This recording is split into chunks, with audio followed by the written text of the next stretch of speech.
Hi, this is James A. with Full Capital, and today we've got Ford.Braly with Marcus Millichap here with me to go through a new deal. Ford, how you doing? Good, James. How are you? Good. So maybe to kick it off, give people a little bit of your background, and then maybe a couple minutes just on the market and what you're seeing out there. Sure. Yeah, so my name's Ford.Braly. Been working at Marcus Millichap, partners with Al Silva on the Silva Multifamily team for almost 8.5 years now. And we focus, on BC, value add multifamily and DFW. And, um, in the last year, we did over 750 million in transaction volume. And already this year, we've had 9 listings out. So we're off to a great start. And, on the market, I mean, we love DFW. We're very blessed, I think, to be working in DFW and be one of those kind of 6 or 7 darling markets. And there's some headwinds out there at the beginning of this year with interest rate increases and the recent war in Ukraine. But all in all, I think through the first quarter of the year or first 2 months of the year, we've seen really strong buyer appetite, really strong velocity and deal volume that's out there right now, and rents are still rising. So, all in all, we believe in the secular story of DFW becoming a kind of mirroring a coastal market and growing to match those other markets, and people are still moving here. So we're still pretty bullish on DFW. What are your Yeah, thoughts?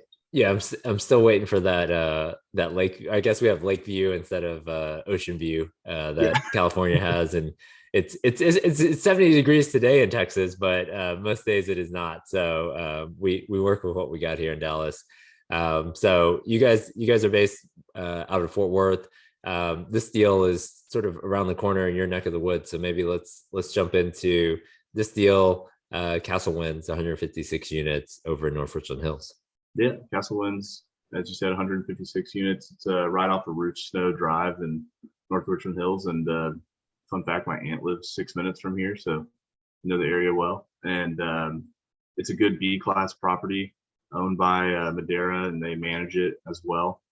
And the pricing guidance on this deal is $28 million, which is about 180 a door. It's a 3.75 cap. And our call for offer is going to be on March 9th. All right. So I remember when we looked at this deal or toward this deal, you got a school right next to you, just south of you. Then you have a pretty comparable property just to the west of you. And most of the surrounding area is single family until you really get up to maybe 820. You've got some retail. And then to the east, you have one of the larger malls, and then also some medical there. So maybe talk a little bit more about the location and sort of what makes this product or this deal a little bit more unique. Sure. No, I mean, it really is an excellent location. I think the average household income of the mile is over 95,000. And, as you're saying, there's a couple of major thoroughfares here. Belknap will have a ton of retail, and that street actually heads straight into downtown Fort Worth. It's about a 10-12 minute drive. And that's a couple blocks just south of the property is when you take Belknap in. And then Roof Snow is a major thoroughfare. You've got 820 and 183 right there. A bunch of retail.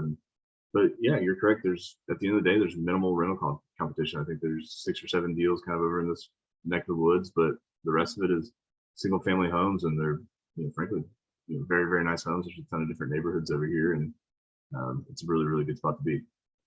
All right. So this one's 156 units, 1983 construction. Let's jump into, all right. So some of the exterior pictures, pretty clean. I think it's all 2-story garden style walk up throughout the property. Is that right? Yes. Yeah, it's Okay. got a lot of green space between the buildings. I think you could probably put 8 dog parks out there if you wanted to, if you got that aggressive on it. But it's got an office as well at the front, and then it has a pool right behind the office. It's very pretty. It's got a waterfall, and then it has a clubhouse next door to that as well. It has, I mean, it's probably going to be over 1,500 square feet clubhouse, and then a gym as well. So it's got really, really great amenity space out here as well. And then when we're looking at the interiors, and we'll get into the interiors a little bit, on the right hand side, you can see sort of what they've done. Is this typical? Is this a percentage of the units? Because it looks like there's maybe new cabinet fronts, backsplash, black appliances, maybe some vinyl plank flooring, and then maybe touch on the tech package as well. Sure. So yeah, they've come in and touched a majority of the units and upgraded them. And the upgrade doesn't always include the exact same items. If there's an item, say the cabinet fronts look great, they're going to keep the older cabinet fronts instead of putting these in. But for the most part, they've upgraded about 75% of the units here. But I would say when you're comping it out with the rest of the submarket, really their upgrade program, which would include updated faucet, backsplash, black appliances, and kind of the updated cabinet fronts you're talking about, and then just sprayed countertops and the hardwood flooring. I think those are basically partials when we look at the rest of the rent stack over here. So I know we'll get into that a little bit later, but most of the units you're starting from a really good base, and then they've also put in that tech package, and so every unit now has you can actually kind of see it in this the picture in the top right corner, but it has the thermostat, the smart thermostat, and smart locks on the door for every single unit, and so tenants can change the temperature from when they're off at work or wherever. They can unlock the door, lock the door, and then also they have a Wi-Fi and cable package, and it's 300 megabytes per second, so it's faster than what you can typically even purchase from AT&T on the market, and it's also got Spectrum cable. So all that together is $114 a month of income per unit, and then the expense is somewhere around $45 a month, $50 a month per unit. So there's really a great spread, and since you're the provider, you're the one making that spread on the tech package, and they rolled that out last year, and it's in all of the units now. All right. Yeah. Sometimes it takes a little time to roll that out and get people comfortable with Right. it. So any other items here? I mean, it's pretty normal Class B deal here. Individual HVAC, copper wiring, pitch roof, hardy siding, anything else you want to mention just sort of about the construction of the property? Sure. Yeah, just two quick other notes. It's PVC plumbing, and then the roofs are about 6 years old. And then on I don't know if it's on here, the connections, do they have washer dryer connections in the units or? Yeah. Okay. Yeah, good catch. They have washer dryer connections in all of the units. They're original, so vented correctly, and all in the panels can handle them. And so that's a really big deal for this community. Okay, perfect. All right. So, and then unit mix, it's about half and half. So half 2 bed, 2 baths, 76, and then 80, one bed, one bath. Yeah. Okay. Yeah, so it's about 50-50, and those 3 beds rarely come up for. Yeah, I think we saw one for about 3 hours, or it was up for 3 hours yeah, available. Like 4 years. Yeah. So 3 beds sitting at about 1,600, 2s at 1,250 to 13, and then 1s at about 1,000. Okay. So here's a list of some of the other items. What hit some of the big stuff that the seller did under its sort of ownership so far? Sure. You can see, they spent quite a bit on these interiors, improving them. Good amount of money on appliances and cabinet trim and doors. Putting 6-panel doors in these units. Obviously, a lot like carpet and flooring, and then a lot of money they spent on the exterior, fixing all the stair treads, cleaning up little minor deferred items so that there's really minimal or none left. They redid the fence around the property, updated some of the other common areas and HVACs, and they put some hardy board siding, painted the exterior. So I mean, there's really minus coming in and wanting to really modernize the visibility from the street and put some big pop of color. I mean, it's really in good condition. And I maybe missed this. Is it individual water heaters? Yes, I think individual hot water. Individual hot water. Okay, perfect. Yeah. So I mean, yeah, I was out there with you this week, and yeah, it was pretty clean on the exterior. Whether people want to add on extended fences or dog parks and things like that, there's definitely space on that property to do that. So let's get into sort of where the rents are now and where you think you can take them. Sure. So yeah, here's their kind of average effective rents here on this page. And it's about at a $1.56 right now, but the property is really carrying a pretty good amount of loss to lease, and so it's actually about $1,800 a unit a year. And so, you know, moving the rents to this pro forma side, even though it only looks like it's $80-$90, really when you're going through and pulling this loss to lease up and either renewing these tenants or upgrading the unit and getting the new market rent, you're really raising the rents a pretty good amount. It's about $200, and that's what's going to put you in line with the rest of the market, is upgrading these units. Barrett Creek next door, Grayson Ridge around the corner, and Wood Meadow less than a mile away as well. All three of those properties, they're your main three comps. They've got stainless steel appliances, quartz countertops. It's just a more updated kitchen, and it's actually pretty rare to see an 80s vintage property like Castleman's over here that doesn't have those items. And I think that's why at the end of the day, the rents are lower. And then this lease trade out analysis is a great example of taking a look at, the two main floor plans, the 3-bedroom. There's only a handful of those. There's only 4. So you look at the 1-bedroom floor plans and the 2-bedroom floor plans in the oldest leases versus the newest 5 leases. They're averaging $210 year over year from increasing those leases on trading them out. So I think that's really an impressive number, and shows you how quickly rents are growing over here as well, but also kind of the opportunity to keep that going and grow the rents.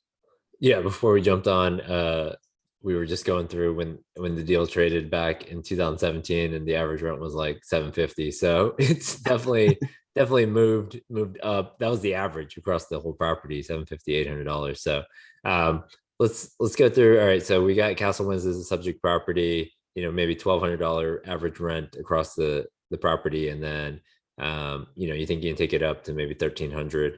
And then if you wanted to take it up maybe to $1,400 a month on average, what are some of the comps in the market that are already sort of doing this? And then how do their interiors look? Yeah, and these are the three main ones. Barrett Creek is next door to you, and their office is undergoing construction right now. So I anticipate those rents to climb a little bit further. They've got a little bit bigger square footage too, but they just started doing stainless steel appliances and granite style countertops. You're getting about $125 higher. But I anticipate that going up, as I said. But then you look at Grayson Ridge and Wood Meadow, not far away, and those units have similar finish out to what Barrett Creek's doing now. But those are going to have, and we've got notes down here, but the stainless steel appliances, upgraded fronts, quartz countertops, and then most of the other fans, switches, things like that will be pretty similar. But the bathrooms have a little bit more pop at those properties too, and you can see they're getting rent. Their average rents are 30 cents a square foot higher, $200 higher per unit on some of these. So I think that's the plan and the goal here. Yeah, I mean, it looks like you're probably have to go in and spend maybe $5 to $10 a door on these interiors to get them. I mean, they're nice now with sort of black appliances and spray countertops, but if you're gonna go do an updated countertop with stainless and maybe some better flooring and nicer backsplash, it's gonna cost you maybe $5 to $10 a door. All right, so once you sort of roll through some of the rehab and get these upgraded rents, talk me through sort of the pro forma on the deal and where it'll look maybe a year or two from now. Sure.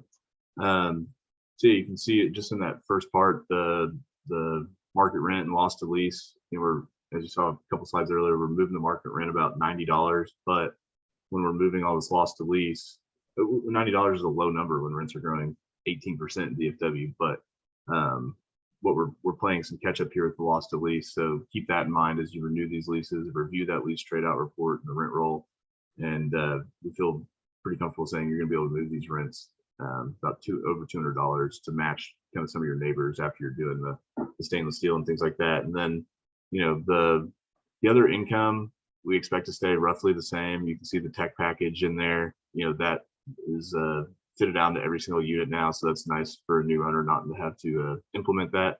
And then outside of that, I mean, you can see how clean and nice the area is. When you look at vacancy is always high and mid to high 90s, and other rental losses are quite low, and we continue that. We expect that to continue. And then on the expense side, There's a little bit of water savings. They haven't done the new toilets and shower heads, things like that. So you can go in, implement utility savings program, and make sure your residents are, if they're going to be paying more, it's for more rent instead of more water. But outside of that, their expenses are relatively in line, and we're anticipating moving the NOI from about $1,050,000 to 1.45 million over a kind of a 2-year outlook if you're going to update the units, kind of like we talked about, to match the neighbors. All right. And then, so we talked about the Whisper, really, 27, 28 million per door. Any other comments just sort of on timing for this deal? Kind of like I mentioned at the beginning, call for offer is going to be Wednesday, March 9th. And obviously, as we were talking about how hot this market is and buyer activity, we certainly expect the Whisper to, or the pricing guidance to end up kind of towards the higher end of that 27 to $28 million range. Right. Yeah. So we took a look at sort of Fannie and Freddie debt on this one, and it, like a lot of deals right now, it's 50, 55% of the purchase price. And if you go in and maybe do some bridge loan, non-recourse bridge, you're probably 75 on most deals today. So if you're 20, 21 million, and then depending on your rehab budget, let's say it's 5 to 10 a door, and you're doing half the units or something like that, it'd probably be close to 750 to $1 million. And that's rolled into the loan on these bridge loans. And so that's on a 3+1+1. This is a pretty good sized deal. So over $20 million. So you're gonna have a lot of lenders bidding on this deal. So you'll probably be in that 3.5, 375 spread range over SOFR. So that's probably what I would model on this deal. And definitely get out, tour the deal, get comfortable with the location. We financed couple deals just in this submarket just in the last year or so. Pretty familiar with this area, and sort of it's a good B market to take a look at. So we mentioned the call for offers date. Any sort of final comments, wrap up comments here on this deal? No, it's feel free to reach out to myself. My information's here, or my partner Al Silva. His phone number is 817-932-6134. So a little different from mine, but reach out to either of us and we'd be happy to chat through the deal or any of the other properties that we have on market or coming. And appreciate you letting me do this, Jane. All right. Thanks a lot, Ford, for coming on. And I'll probably see you out there on a couple more tours. I hope so. Thanks, man. See ya.